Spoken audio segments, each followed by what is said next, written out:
actually spent a little time away from home, which I know a lot of you will probably be doing this holiday season.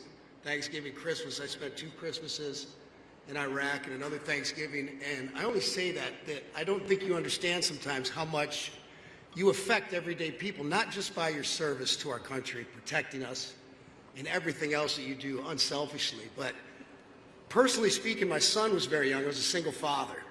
And being away from Christmas that first year, I kind of sat him down. And it was one of the most important life lessons I ever got to teach him, which was, look, we've been fortunate the last few years. I had finally made some money.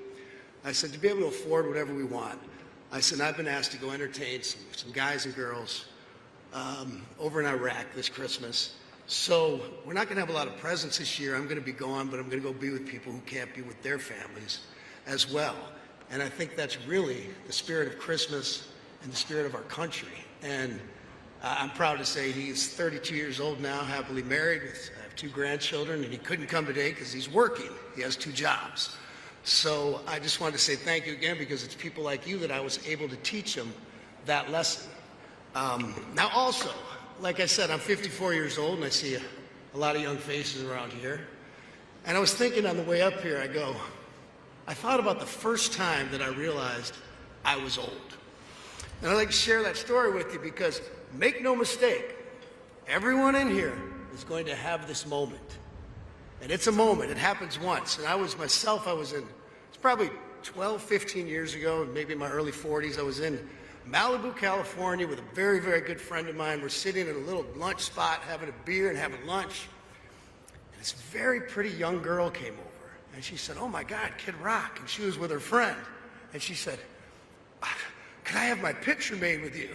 And I kind of, winked at my buddy. I'm like, yeah, motherfucker. I'm like, yeah, Grandpa still got it, right? I'm like, and I kind of made a whole to-do out of it. I said, you know what, why don't we go outside, man? Get better light out there with the sun, this, that, and the other. So I'm standing there with these 2 very pretty young ladies, hamming it up in front of my buddy.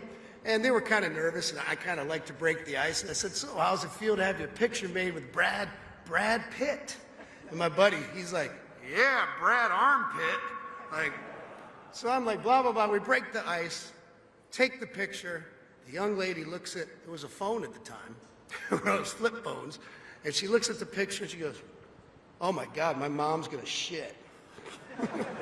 And that's how I knew I was old for the first time. So, but that's it. I'm just here to wish everyone a happy Thanksgiving. Thank you tremendously for your service, especially those that can't spend it with your loved ones this year. Now I'm so proud to bring up a man who's also served in our military and the Marines. I know it's not a day for politics, but I do hope to call him our 48th president one day.